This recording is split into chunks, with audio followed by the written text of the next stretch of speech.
কাতার বিশ্বকাপ মোটেও ভালো কাটেনি 5 বারের বিশ্ব চ্যাম্পিয়ন দল ব্রাজিলের। তার উপর নতুন বছরের শুরুটাও যে সুখকর করতে পারেনি সেলেসাওরা। আর তাই ধারাবাহিক ব্যর্থতার ধারায় থাকা দলটি এবার জয়ের জন্য মরিয়া হয়ে উঠেছে। এবার গিনির বিপক্ষে জয়ের লক্ষ্যে মাঠে নামছেন ভিনি রদ্রিগোরা, যে ম্যাচের একাদশে থাকতে পারে চমকের ছড়াছড়ি। বার্সেলোনার মাটিতে গিনির বিপক্ষে সেলেসাওদের সেই সম্ভাব্য একাদশ নিয়ে বিস্তারিত থাকছে প্রতিবেদনে। ভিনির জন্য এবার প্রীতি ম্যাচ খেলবে ব্রাজিল। বর্ণবাদ বিরোধী প্রচারণার অংশ হিসেবে 18 এবং 21 জুন আফ্রিকান দুই দেশ গিনি ও সেনেগালের বিপক্ষে দুটি প্রীতি ম্যাচ খেলবে সেলেসাওরা। সেই লক্ষ্যে ইতিমধ্যেই স্কোয়াড ঘোষণা করেছে দলটির কোচ। ব্যর্থতায় ভরা অতীতকে সঙ্গী করে এবার জয়ের ধারায় ফিরতে মরিয়া ভিনিসিয়াস রদ্রিগেজদের ব্রাজিল। আর সেই কারণে এবার কঠিন একাদশ নিয়ে মাঠে নামতে পারে 5 বারের বিশ্ব চ্যাম্পিয়নরা।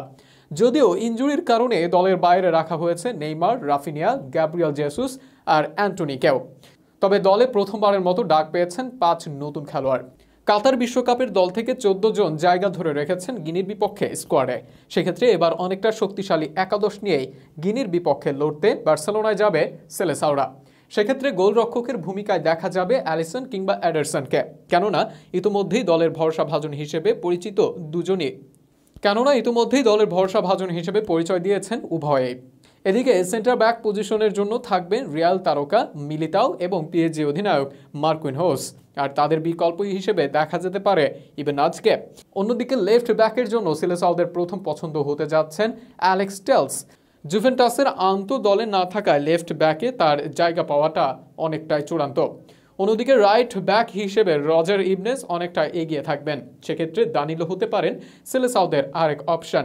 তবে মিডফিল্ডে খুব বেশি সুযোগ নেই ব্রাজিলের সামনে। সেক্ষেত্রে নিউক্যাসেলের দুই মিডফিল্ডার গুইমারেস, জোয়ালিন্টনের একাদশে সুযোগ অনেকটাই নিশ্চিত। আর তাদের সাথে মিডফিল্ডের নেতৃত্ব দিবেন দলটির অভিজ্ঞ ফুটবলার ক্যাসেমিরো। আর তাদের সাথে একাদশে দেখা যেতে পারে লুকাস পাকুয়েতাকে। এদিকে আক্রমণ ভাগে বড়সড় কোনো ভরসার নাম নেই সেলেসাওদের। সেক্ষেত্রে দলের রাইট উইঙ্গার হিসেবে রদ্রিগোর ওপরেই আস্থা রাখতে হবে কোচের। তবে লেফট উইঙ্গার হিসেবে দলে থাকছেন রিয়াল তারকা ভিনিসিয়াস জুনিয়র। নেইমার, জেসুস বিহীন ব্রাজিল দলে আক্রমণ ভাগের দায়িত্বে থাকবেন ভিনিসিয়াস জুনিয়র, রদ্রিগোরাই। তাছাড়া স্ট্রাইকার হিসেবে আছেন দলের অভিজ্ঞ ফুটবলার রিচার্লিসন। আর তার বদলি হিসেবে মাঠে দেখা যেতে পারে পেদ্রোকে। তুলনামূলক সহজ প্রতিপক্ষ গিনির বিপক্ষে 5 বারের বিশ্ব চ্যাম্পিয়নরা নামতে পারেন এমন একাদশ নিয়ে। সেক্ষেত্রে জয়ের জন্য বেশ একটা খাটতে হবে না সেলেসাওদের।